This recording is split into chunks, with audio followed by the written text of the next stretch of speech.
Thank you, Jesus. Thank you, Jesus. Thank you, Jesus. Thank you, Jesus. Thank you, Jesus.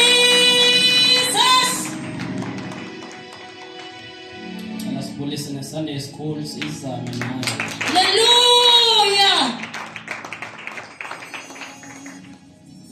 Thank you, Jesus. Cela ke simamele kakhulu.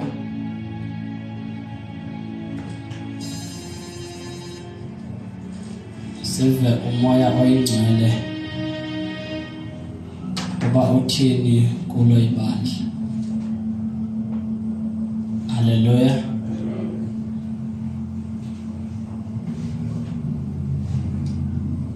Ngicela indlebe sikhe sizivule kakhulu. Kambe ke ndiyaxolisa kakhulu kubantu endikhe ndishumayele kubo. Amen. Amen. Ngitsale. Hallelujah. Ikhona abathandekayo into uThixo afuna ukuyikhupha apha kuthi. Kwibandla nje lonke likaKristu. Kunalento uThixo afuna ukuyikhupha. Afake le kufuneka ibe semzimbeni womuntu. Amen. Amen. Hallelujah. Ukho into ekuthiwa i-good news ethe yashunyayelwa ebantwini. Abashunyelwa i-good news of the kingdom. Amen. So uThixo ngoku udrive out i-good news leshunyelwe ebantwini. That's why kulolu ba abantu bakholwe kodwa bahlale esonweni. Amen. Hallelujah. Now uThixo ukwelophulo so nindixolele kakhulu ngidila ne-religion. Amen. Amen. Hallelujah. Because i-religion uThixo akakhanga iqalise tu. Okwesibini uYesu lo simlandelayo khange ayishumayele i-religion. So uThixo waba specific ke kum ngemini ndandisindiswa ngayo. Ukuba ingandithume uba ndidile nayo ye-religion bubuxawa. Amen. Hallelujah. Amen. Ndiyarhalela siyazi ukuba xa uThixo edala umuntu khange amnike le nto kuthiwa yi-religion. Amen.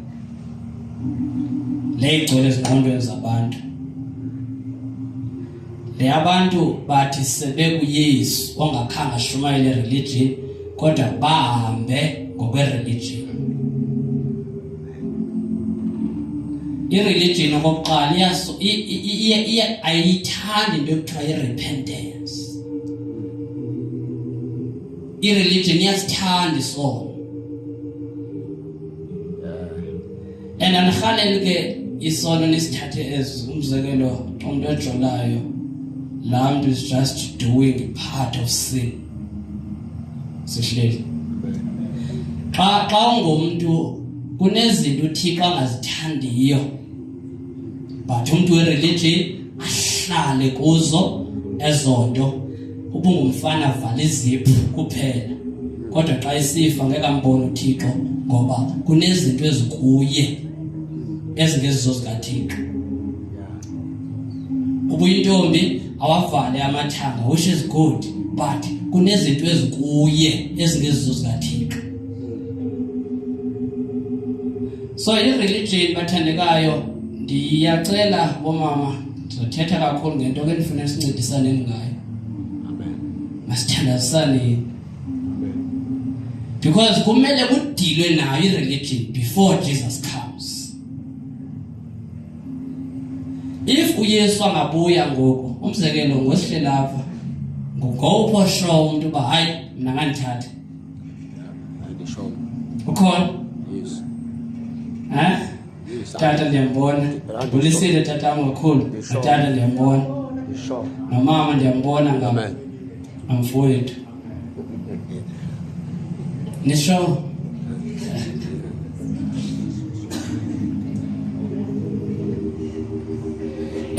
Mamelanga bakhonzi bakaYehova. Masingakungqameli ukubuya kukaYesu. Asikenzi into. Masiyithetheni nyana. Asikenzi kwanto emhlabeni. Sikhona? Asikenzi anything for this generation. Sisenzela uThixo.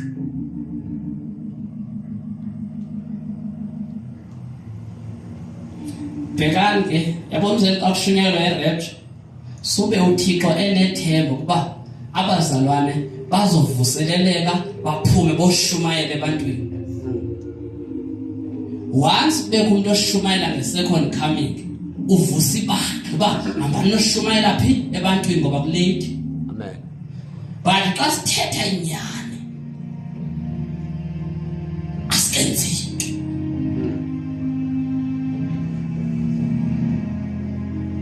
askenzi no 20% of what Jesus said we must do.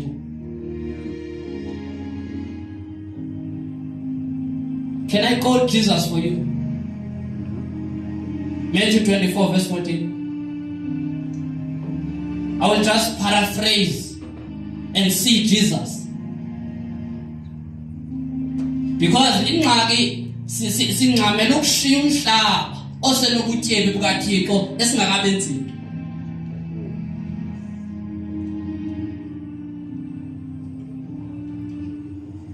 Matthew 24 verse 14.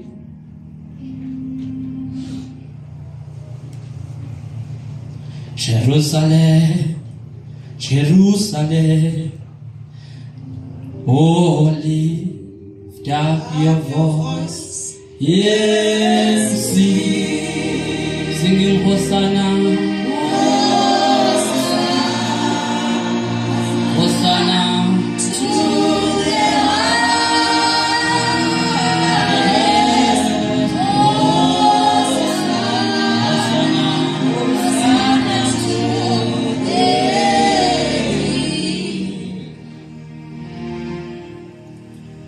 Matthew 24 verse 14. Matthew 24 verse 14. Yes. Verse number 14. Zaye ezindaba zilungileyo zobukumkani ziyakuvakaliswa kulo elimiweyo liphela. Yes. Zibe bubungqina kuzo zonke inhlanga. Kwandule ke ukufika ukuphela. Hlala phansi mama.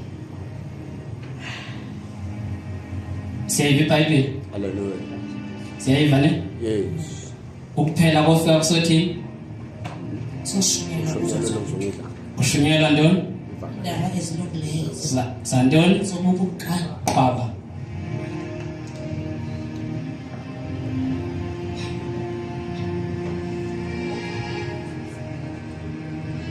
Cela bandla into ngoma seyikhalela iyi-1 ile verse. Sikhona? Amen. I-cry yaye wonke umuntu okholwayo nansi iverse, and the more sikhalela ezinye izinto ibandla uThixo uzolivumela balingene kwi-persecution. Yes. Zaye ezindaba zilungileyo zobukumkani bukaThixo ziya kuvakaliswa kulo lonke elimiweyo, zibe bubungqina kuzo zonke inhlanga kwandule ukufika ukuphela. Akathanda uJesus preach me uthi uthe uYesu mashumayela yena, uthe mashumayela nto ubukumkani bukabani bukaThixo obu uYesu ebebushumayela. Sikhona? Hallelujah. Jesus never preached himself. He never said to the church, preach me. but ibandla likhukhuliswe lalahla umyalezo. That's why lemithandazo uThixo akayivi. Nditsho makholwa umuntu olapha wonke unemithandazo uThixo kudala eyisa kodwa kaphendula. Why? Because kulahlwe the main purpose of God about the church. Hallelujah.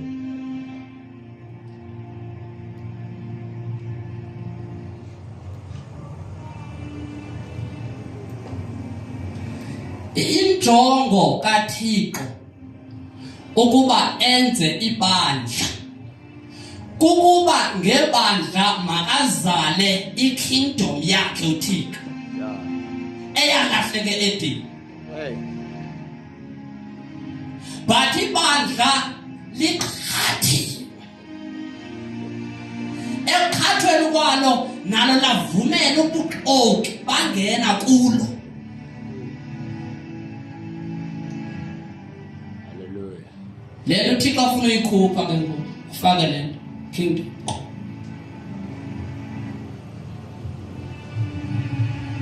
Children, the attitude, mind, to be like the mind of God. Kuchinjwe inhliziyo, so that we may know his heart.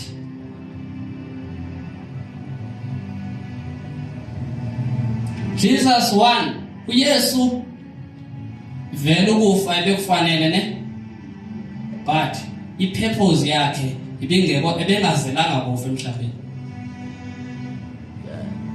Ukufa was means be part and parcel of his purpose to come on earth. Yeah. Second, the purpose is Luke 4 verse 43. Sifunde singesini. Luke chapter 4 verse 43 quickly.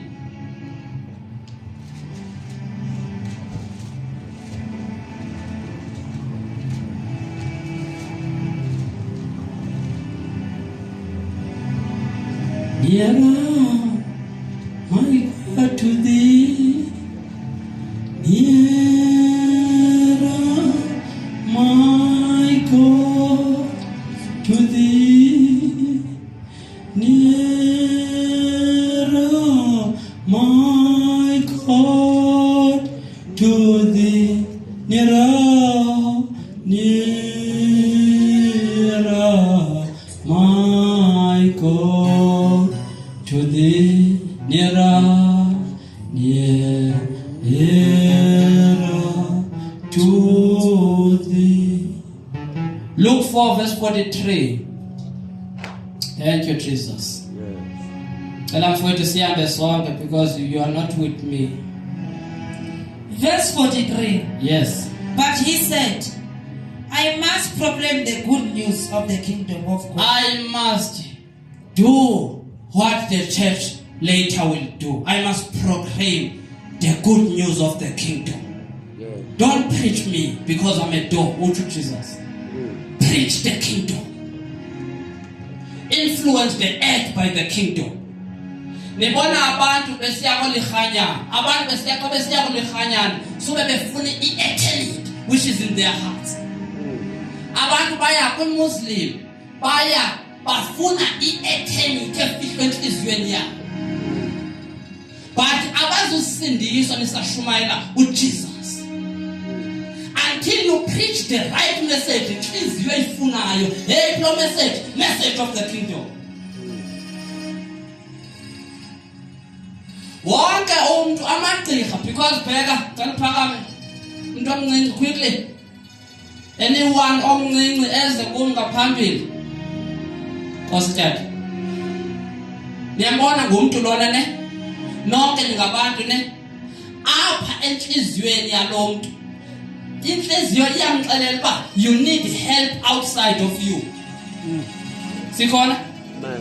Inhliziyo ithi ufuna uncedo ngaphandle kuwe. That's why amagqirha eqhumisa impetha.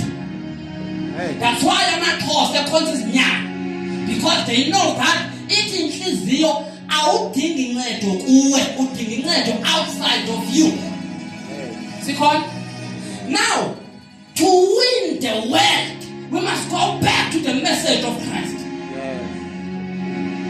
We can never turn this generation upside down. With theologians. We need to go back to the message of Christ. What he preached, we must preach. The outpouring of the Holy Spirit, I say, why the message? You preach the door, not the kingdom. Is that? I must proclaim the good news of the kingdom of God to the other good news of the kingdom of God to the other towns. Also, because that is why I was sent.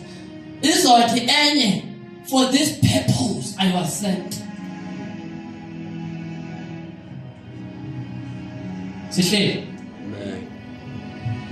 For this purpose, Jesus, I was sent.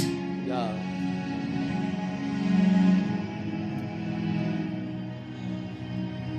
This must be our cry. Because anytime long to Friday go 1 o'clock ethwele isiciko sakhe bevala bezibethe isifuba bejonge east, they want help uthika, but in a wrong way. Sikhona? Anytime lo muntu eqhumisa impepho sube lo muntu efuna uncedo kubani kuthika. Amen. Because it's in Jeremiah chapter 3, verse number 11. In the heart of a man, God laid eternity to search for it, but you won't find it. See what? Kubekwe ibutton okanye umsebenzi phezu kwakhe ethi iBhayibhile kwabekwa inhliziyweni phakathi ukuze alifune angalifumani. Now this eternity is found through repenting and believe in the good news of the kingdom. Ngokuxolelwa kwezono ngoYesu, ningandivika aphi ndithi nditheyekana ukushumayela uYesu.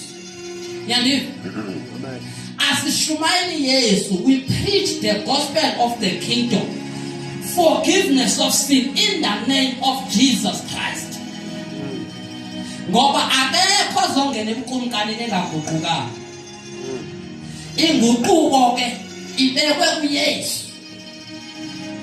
Sikhona? Hallelujah.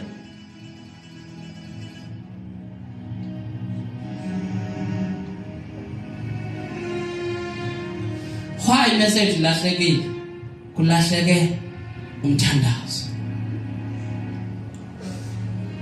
Uthe uYesu lindani eJerusalem nide nombathiswe amandla nibe ngamanqina obukumkani bam. eJerusalem wasibala indawo wazobala eSouth Africa, but to this far the message is not there. Why? Because prayer is not there. Yeah. Second, Hallelujah. prayer is not there.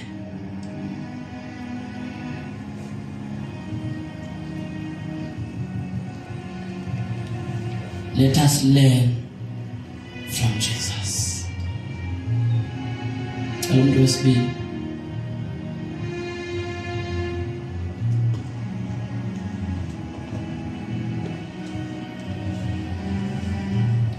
Amen.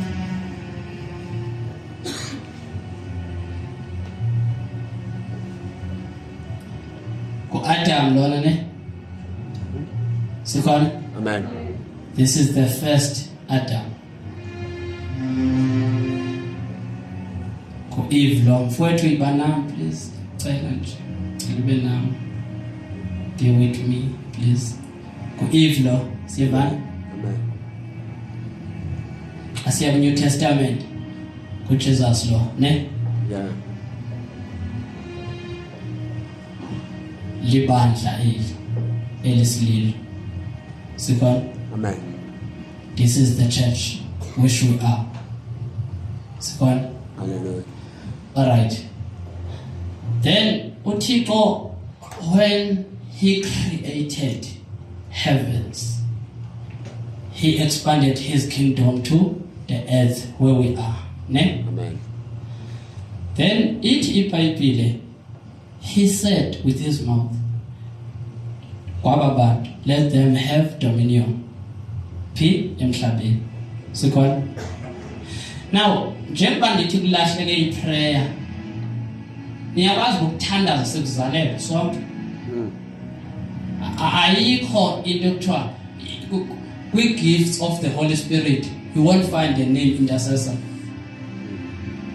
Kwi-gift zikaJesus eziyi-5, Ephesians 4 verse 11, you won't find intercessor.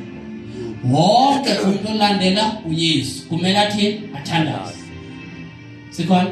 Amen.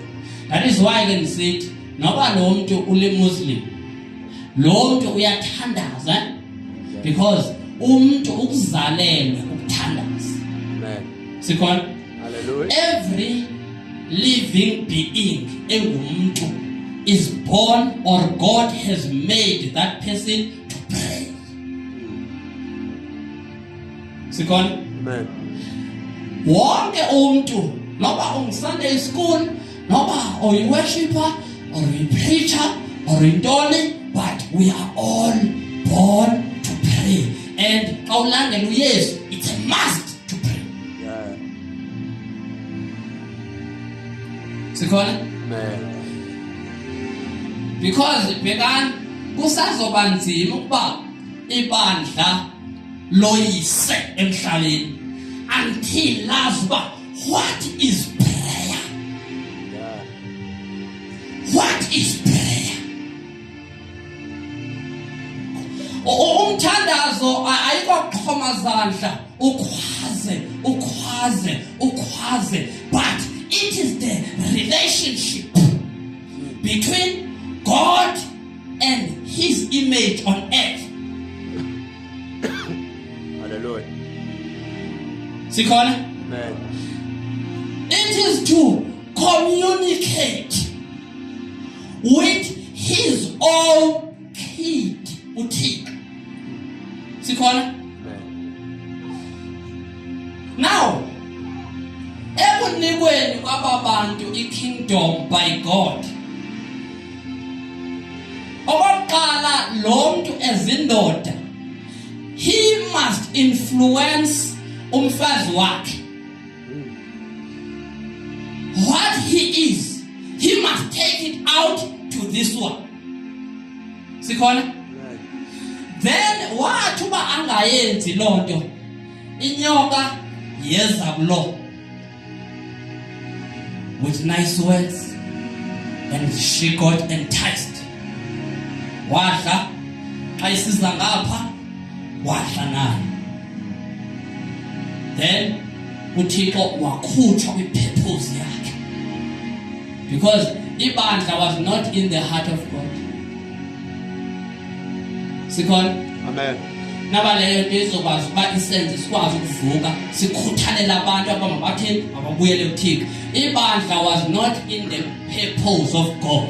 Libe kwi-plan because of i-purpose weak. Yeah. Sikhona? Amen. Niyandiva amakhora segoli? Amen. Do you hear me? Amen. Huh? Indeed. Kwi-purpose of God, what? The kingdom, eh?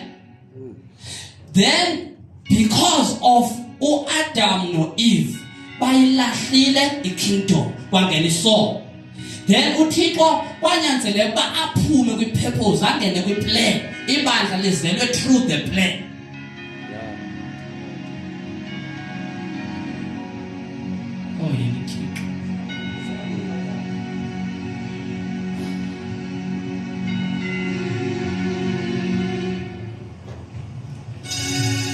The purpose, one, is the origin of God. His original intention was the purpose about the kingdom. But ngoba ikingdom uAdam uhambe wanikela ngayo kuSatan. That's why to Satan xa ifika kuYesu, because these riches have been delivered unto me. Now ndinika noba ngubani othi agobe utsho kuYesu ubani uSatan. Akathi zisuka kwisource enguThixo, but uthi because they have been delivered unto me, which is uzinikwe uAdam. Sikhona? Amen. Njengoba kukho i-trade forex kukhona intwalo, loo nto kuThixo ayikho bathandekayo. Sikhona? kuThixo, his purpose is the kingdom. Umntu ophezu komhlaba abe ne-dominion. Ziyabani izinto phezu kwefish. Have dominion upon the fish. Have dominion upon the bird of the air. Have dominion upon the cattle. Have dominion upon all over the earth. That's what God wanted. Then Jesus came. When Jesus came, he did exactly Genesis 1 verse 26. But yena akabi namfazi azokwazi ukuba alale naye sexually. Wanomfazi olibandla elisililo lothi. Sikhona? Hallelujah. Asihlule ke kuAdam noEve singene kuYesu nebandla. Now ndithi xa uThixo esithi let them have dominion on earth, the only way to communicate with God is prayer. Amen. Sikhona? Hallelujah. The way to rule this earth is only in prayer. Ayikho kushumayela. And nokuthandaza, you don't just pray anyhow. Hey. You must know the law of the Lord, which is this commandment. Sikhona? Amen. You must have this in you, so that whenever you speak to him, he will hear and understand you. Because in the Bible of Psalms 138 verse 2, he has exalted his word more than his name. Wow. Ulikhulisile uThixo izwi lakhe ngaphezu kwegama lakhe. That is why you must, it's a must known book, this one, if you want to pray to God. This man is a good leader, powerful, great leader, Jesus. Amen. There is no leader in the world that is powerful as Jesus. Nditsho na president benu abathathi into yesu. Yeah. Because a leader asiyiboni ngewar ezininzi eziwinayo. No.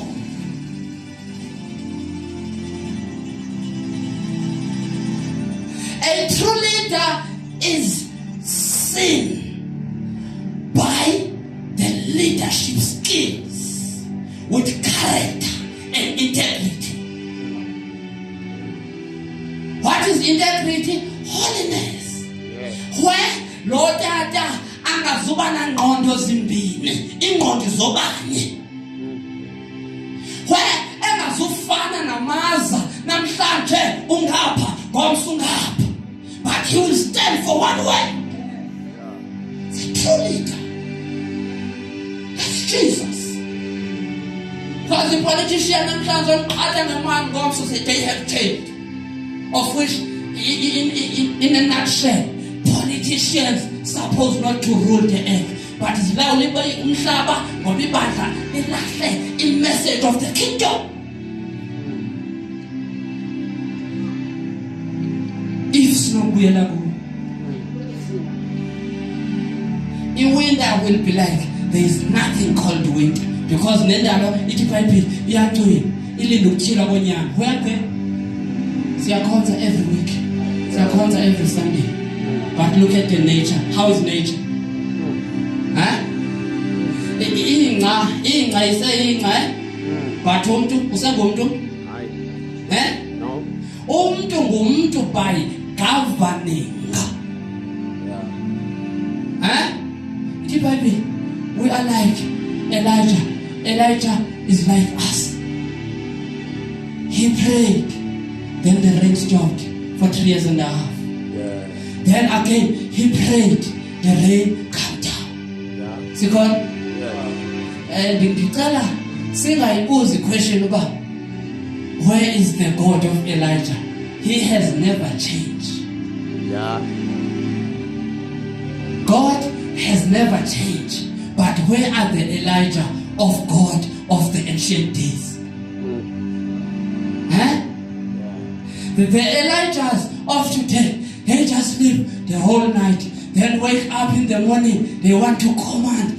You can't command lalo sobonke.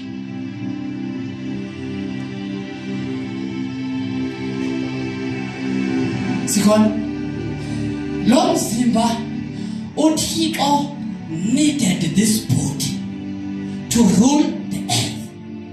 He won't come down from heaven and rule the earth. Ebeke umuntu. Sikon? Amen. Now, njengoba ebeke lo muntu, okokuqala umuntu akangomuntu without what we call the spirit, because the name man means the spirit of God in a humus. What is the humus? Umhlaba. Sikon? Amen. Now, uAdam wenziwa ngomhlaba, then God had to into him, amvuthela. Kwangena umoya wakhe, waqala wangumuntu. Sikon? Now, ngumuntu who has to do the duties that God will later document here. Sikon? Amen. Constitutions of the world are not supposed to rule the earth. Do you know that even Jesus, in the Bible, he carried the government on his shoulder? Sikon? Amen. Now, njengoba lo mzimba uThixo awenzayo, wayezilungiselela yena indawo yokuhlala. Akanayo indawo uThixo angahlala kuyo ngaphandle komzimba wakho. Amen. Sihle. Amen. He needs your body to do his matters on earth. God needs your body ukuze aqhube imicimbi yakhe emhlabeni. Yes. Sikon? Amen. Now, when Jesus gave birth to the church, purpose yakhe siyivile ngoLuke 44 chapter 4 verse 43 siyivile ne? Purpose kaYesu yokuthunywa kwakhe. Anyone nesingesi enze basive apha esingesi esi different from esikamama. If umuntu no ESV andifundele kuyi, anyone no ESV andifundele kuyi. Luke 4 verse 43. Anyone with ESV version?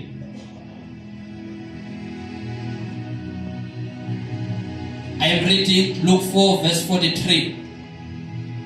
But he said to them, I must preach the good news of the kingdom of God to the other towns as well. For I was sent for this purpose. Sivilene? Need a purpose, the origin, intention of God. Yes. Second, Amen. injongo kaThixo ekhokhela. The first and the primal intention of God is his kingdom. Second, Amen. now uThixo shed his love to a human being. Let us roll together. What you think? Sihle. Amen. Let us roll together. I am ruling in an invisible heaven. but I give you charge to rule on the visible earth. Amen. Rule the earth. Have dominion. That's what the Bible says on earth.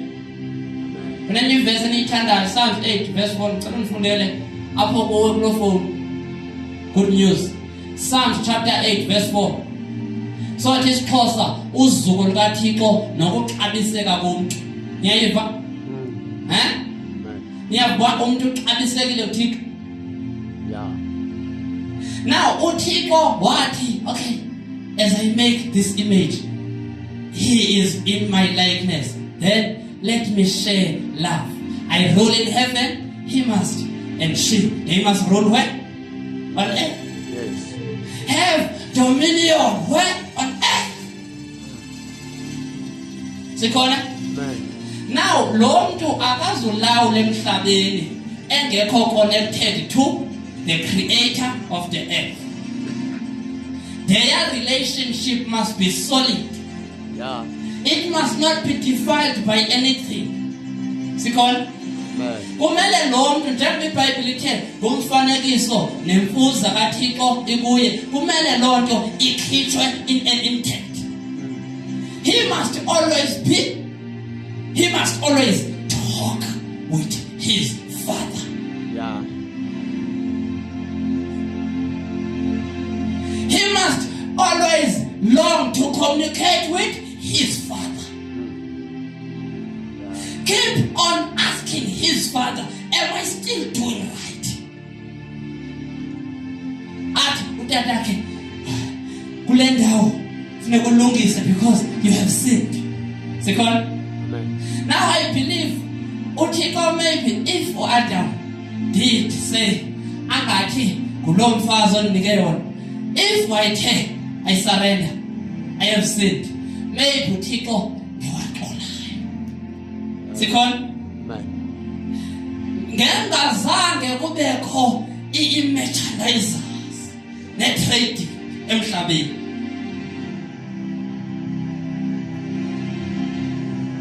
Good. 8 Psalms verse 4. Psalms 8 verse 4. Uh-huh. What are human beings that you think of them? Mere mortals that you care for them. Uh-huh. 5. Yet you made them.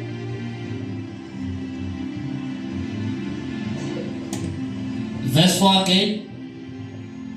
Verse 4. Uh-huh. What are human beings that you think of them?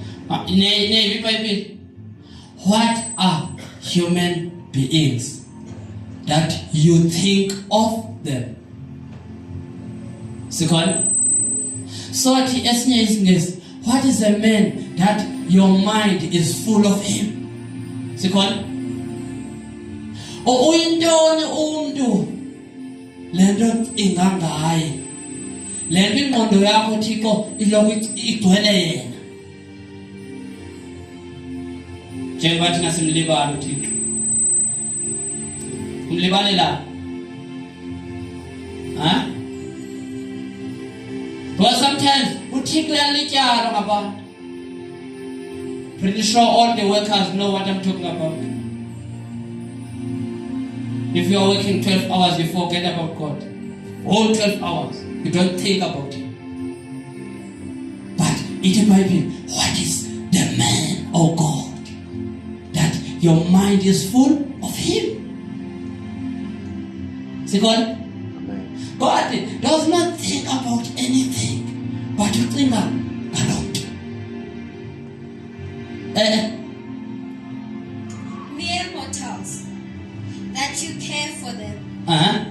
5. Yet you made them inferior only to yourself. Niyayibale? Ubheka uThixo ukwenze wena wamncinci kuye only. Sikhona? He made you to be inferior to him only. God never said to angels, they are like him. But when he created a human being, he said, let us make a man in our own image. See God?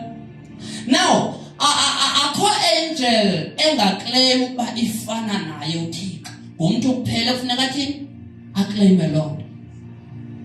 But umuntu religion cannot do that.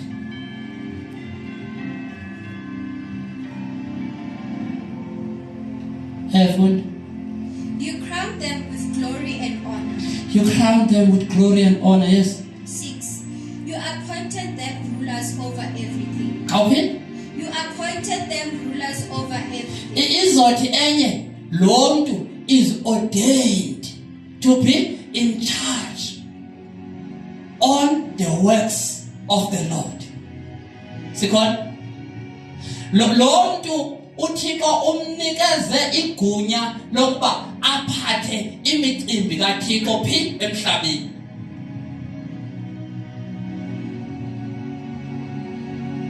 Imicimbi yasezulwini ayizukwenzeka emhlabeni kungekho umuntu ohleliyo kuThixo.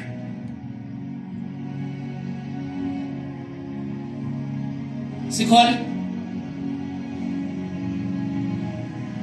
Have you ever noticed uba whenever uYesu ethetha ngokuwina imiphefumulo uloko eno zonke lonke bonke?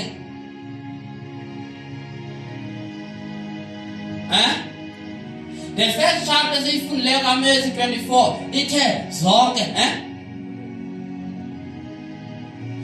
uzathi ufunda uPaul equote kuTimothy wokuqala chapter 2 uthi ungabonke bangasindiswa.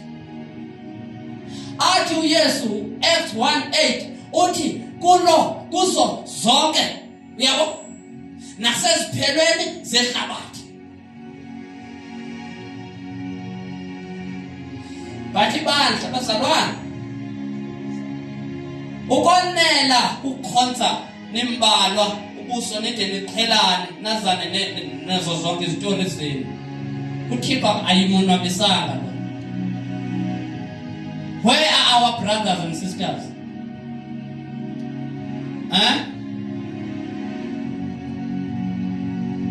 Kugcwala itaverns ebandleni akugcwala. Yes, is the last days. But bangapha abantu kwi last days abangayizulwini.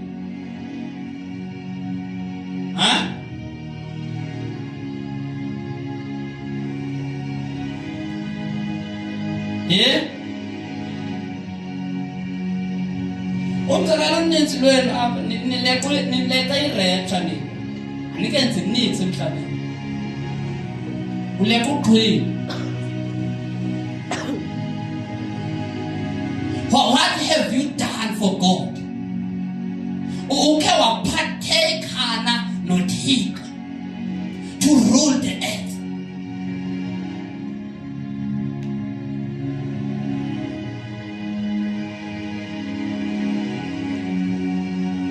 Thixo makazincede ingqondo zenu because I can see all of you are not here. I'm lost. Can you close your eyes?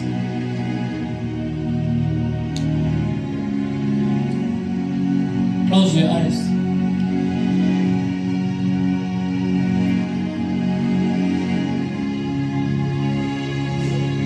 Thank you, Holy Spirit.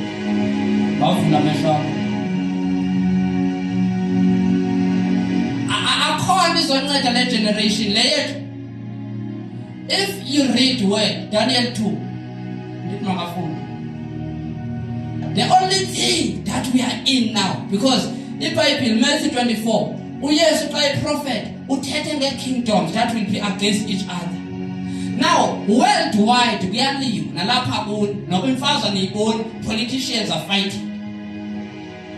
Noba ndingaqhathwa ngo-government of Tonton Unity ubuxoki oko. And by the way ukwenzeka kwanento ye-GNU yase-South Africa kuthetha something. Daniel 2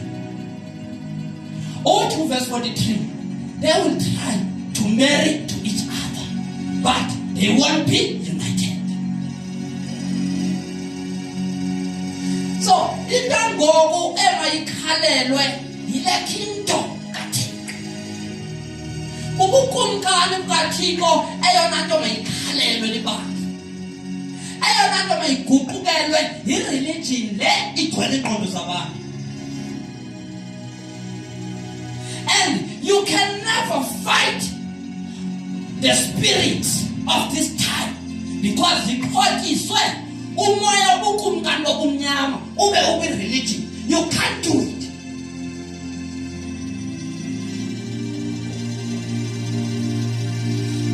Lo mntu wanikwa i-rulership on earth. I-rulership because bhekani man buze nje umuntu oyi-1. Buze kuwe mama mfundisi. Xa unonyana otshayayo oselayo uyonwaba? Ukhona onwabayo etshayelwa intsangu ubrother wakho okanye umntwana wakhe? But why are we silent? Why do we allow izinto zikaSathane zilawule umhlaba? If we have ngabuya ngokusonto abasingaphenduka sonke, we're gonna answer questions. Le miphefumlifayo ikhona apha kuthi uzisindise. Sonke apha sonke nomfowethu njengoba bethi intsimbi kunyanzelekile uba silawule phi emhlabeni. Now iBhayibhile ithi uba ngicela uye Matthew 16 kulena yakho iBhayibhile isefowunini 16:19 because inxa umthandazwana wazi umthandazo. Niyathandaza nje no increase, no soul winning because whatever you're praying awuyazi.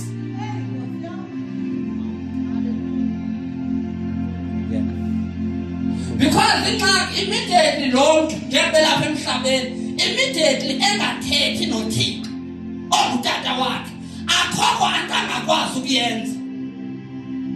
That's why nilibandla kufuneka niyocenga abantu abathwele ezinisebenza. Nisazohlupheka, nisazobribe until nazuthika. Because it's so clear that uThixo akaziyo. That's why business is dependent on abantu abathweleyo emhlabeni kaThixo.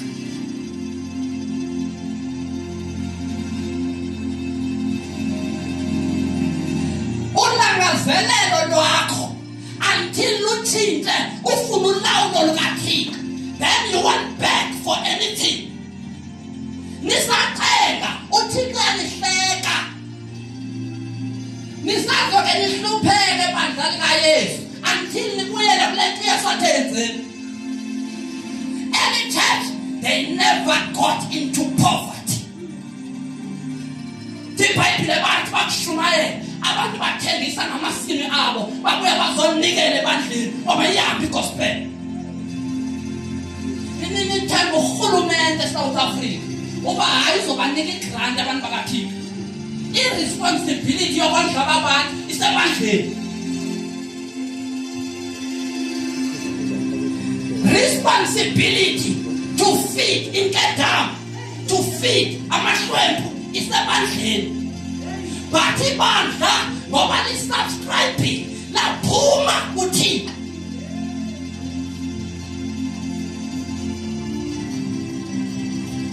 Icry masibenayo ukubuyela in him, dominate with him. Elawule ezulwini silawule emhlabeni. iBhayibhile xa ithi ungabonke bangasindiswa ngowuphi lo nto kuthiwa akazungena ebukumkani bukaThixo wenziwe libandla. Yes, sir. Matthew 16 verses 9. I will give you the key of the kingdom of heaven. Niyayiva andizokunika sithixo senye into but of the kingdom of heaven. Yes. What you prohibit on earth. Bega. Whatever you don't want emhlabeni une-right yokuba uyivalele ngaphandle.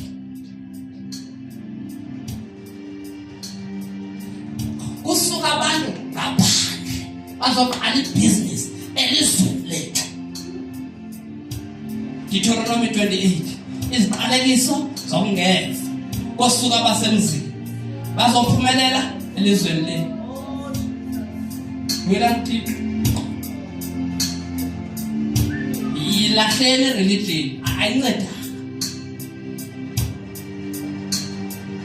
To Hosea chapter 4 verse 6, my people perish for the lack of knowledge. Uthi ngokuba undilahlile nami ndiyakulahla kunye nabantwana bakho. Why abantwana benu bethatha drugs? Lahle uThixo. Yes, siyakhonza kodwa uThixo sikude naye. Asibuyele uThixo. Whatever you don't want on earth, take it out. I am ready to cooperate with you.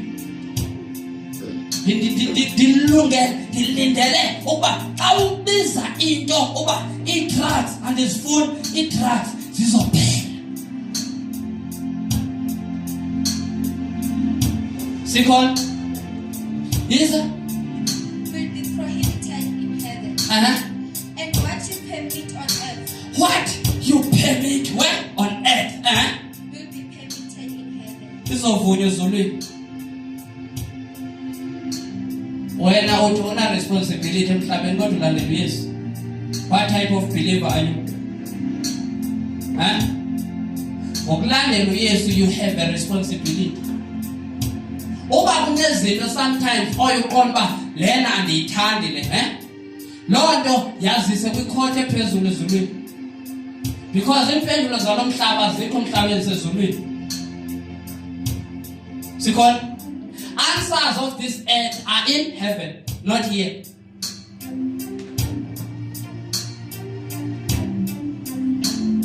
Sikon. So please, bazalwane, let us return to God. Masike sifuna ukulawulwa nguye. Last verse mthandaze 43 ka-Isaiah verse 26. Let me pray.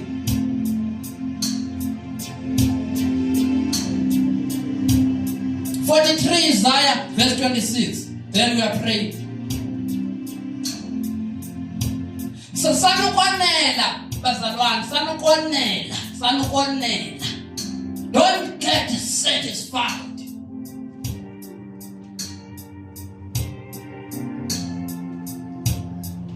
In gospel, injongo yokushunyayela igospel, it is to meet the needs and wants of people. Let me quote Jesus. uYesu kwashumayela 5,000 yabantu, kukhona ilofu eziyi5 only nenhlanzi ezimbili. Then Jesus had to multiply them. Badla abantu. Funda the Lord chapter 6 bangathi babaleka bamama. Isaiah 43 Kuquke kunye nawe bazalelo losukele uMthixo. Yes, 26. Let us go to court. Nyamvuthixo. Let us go to court. Nguthixo ucela nje bandle. Izane masihambe enzeni enkantolo kuthi uThixo. Bring your accusations. Bring your accusations. Now you can't go to court ungenayo lento kuthiwa yi-lawyer. Sikhona? Now a lawyer knows. He has information. He has knowledge. Uyazi ba okay, umuntu izagwetywe kufuneka athini ne? Now what uYesu andizomshiya nodwa. I will leave you with the Holy Spirit. Sikhona? Uthi uYesu umoya ngcwele uzonikhumbuza zonke izinto endiniwisela umthetho ngazo. Sikhona? Now at Romans 8:26 athi he will teach you on how to pray. Sikhona? Why stand as into zinganampendulo? Let us go to court. Bring your accusation. Present your case. Present your case. To prove you are in the right. To prove that you are in the right. Begani makhona. Asithandeni iBhayibhile sifundeni. Sithandaze. Sikhona? We can never change this generation. Iyacikoza the generation.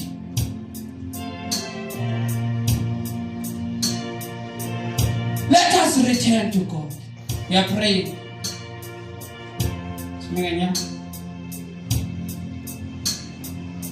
Let us return to the fear of the Lord.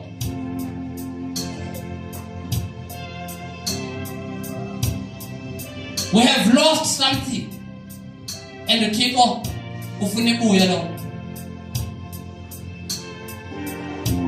we have lost the dominion. Now God wants the dominion back to his church. But is the church ready? Parliament.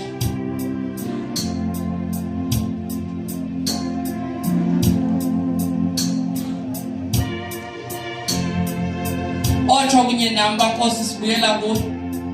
We want your kingdom on earth. Come to Sandra Sam.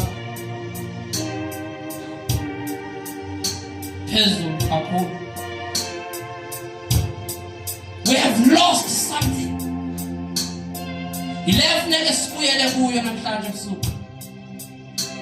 Being held by God.